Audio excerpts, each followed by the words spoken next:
মৰিয়নীত হেঙুল থিয়েটাৰৰ ৩৭তম বৰ্ষৰ নাট্যযাত্ৰাৰ শুভাৰম্ভ। অসমৰ আগশাৰীৰ নাট্যদল হেঙুল থিয়েটাৰে ৩৭ সংখ্যক ২০২৪-২৫ নাট্যবৰ্ষৰ নাট্যযাত্ৰা শুভাৰম্ভণি কৰে বুধবাৰে মৰিয়নীৰ পৰা। মৰিয়নীৰ বাপুজী ষ্টেডিয়াম খেলপথাৰৰ পৰা নাট্যদলটোৱে নাট্যযাত্ৰা আৰম্ভ কৰে। প্ৰশান্ত হাজৰিকা আৰু ইলা হাজৰিকাৰ স্মৃতি বিজড়িত অসমৰ ভ্ৰাম্যমাণ জগতৰ আগশাৰীৰ নাট্যদল হেঙুলৰ মঞ্চত এইবাৰ মঞ্চস্থ হ'বলগীয়া মঞ্চ সফল নাটসমূহ হ'ল অভিজিত ভট্টাচাৰ্যৰ বিৰি, প্ৰণৱ বৰুৱাৰ চিলনী আৰু নাট্যকাৰ প্ৰণৱ ভঁৰালীৰ মছজিদ ৰোড নামঘৰ পথ। সম্পূৰ্ণ ব্যতিক্ৰমধৰ্মী তিনিখন নাটকতে অভিনয় কৰিছে পোন প্ৰথমবাৰৰ বাবে ভ্ৰাম্যমাণত পদাৰ্পণ কৰা জনপ্ৰিয় অভিনেতা কমল লোচন, নিৰুপমা শইকীয়া, স্নিগ্ধা গগৈ, অশ্ৰুমণি বৰা, মহেশ বৰাকে ধৰি অসমৰ ভ্ৰাম্যমাণ তথা বোলছবি জগতৰ বহুকেইগৰাকী আগশাৰীৰ নবীন প্ৰবীণ অভিনেতা-অভিনেত্ৰীয়ে। শুভাৰম্ভ নিশা মঞ্চস্থ হোৱা নাট্যকাৰ প্ৰণৱ বৰুৱাৰ মঞ্চ সফল নাটক চিলনীয়ে উপস্থিত সহস্ৰাধিক দৰ্শকৰ অভূতপূৰ্ব সঁহাৰি লাভ কৰিবলৈ সক্ষম হয়। বুধবাৰে নিশা হেঙুলৰ প্ৰথমটো নাট্যদৰ্শনীৰ মঞ্চ মুকলি কৰি নাট্যযাত্ৰাৰ শুভাৰম্ভণি কৰে জনপ্ৰিয় গায়ক দীক্ষু শৰ্মা আৰু প্ৰতিদিন টাইমৰ কাৰ্যবাহী সম্পাদক শোণিত কুমাৰ ভূঞাই। প্ৰথমতেতো মই হেঙুল থিয়েটাৰলৈ ধন্যবাদ আৰু কৃতজ্ঞতা জ্ঞাপন কৰিছোঁ। আজি মোক ইমান ধুনীয়াকৈ সন্মান দি মাতিলে ইয়ালৈ মঞ্চ উদ্বোধন কৰিবলৈ। আৰু মই হেঙুল থিয়েটাৰৰ লগত আচলতে ২০০৭ চনৰ পৰাই জড়িত।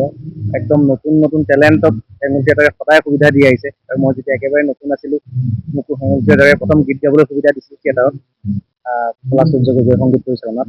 গতিকে হেঙুলৰ লগত সম্পৰ্ক বহুত ধুনীয়া। গতিকে মই সদায় হেঙুলৰ শুভচিন্তক। এই বৰ্ষটো মই বিচাৰিম যে ৰাইজে আগৰ নিচিনাকৈ তোলপাৰ ভাঙি আহক আৰু হেঙুল থিয়েটাৰ উপভোগ কৰক।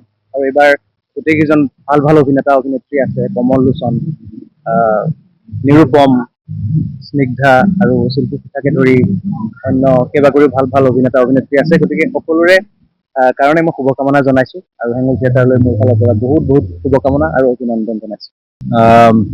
যথেষ্ট এনজাইটি আছে। প্ৰথম শব্দটো এনজাইটি, দ্বিতীয় শব্দটো এক্সাইটমেণ্ট আৰু তৃতীয় শব্দটো হ'ল অডিয়েন্সৰ কিমান দূৰ ছাপোৰ্ট পাম।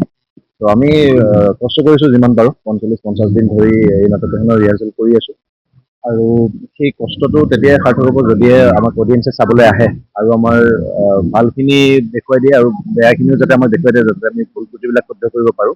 গতিকে সেইটোৱে আশাবাদী। আৰু নাটককেইখন তিনিখন ভিন্ন ৰসৰ নাটক, তিনিখন বেলেগ ৰস পাব।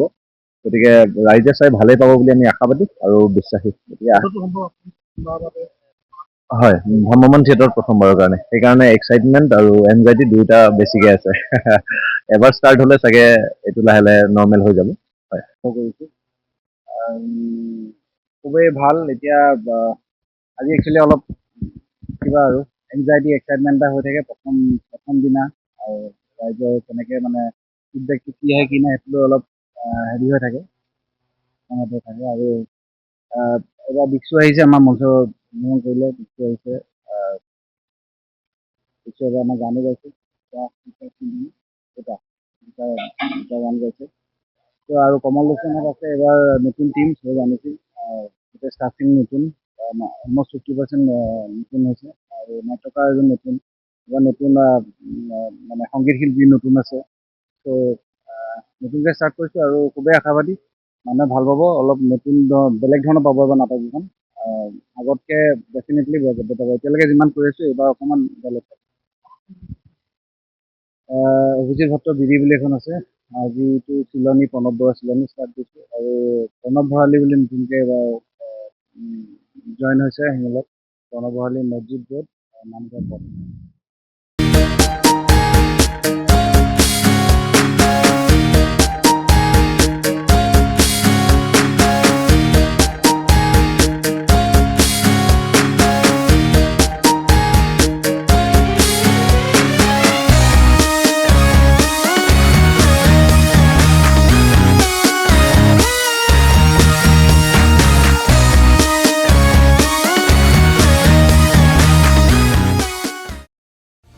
সময়ৰ খবৰ সময়ত পাবলৈ ফ'ল' কৰক টাইম অফ আছাম।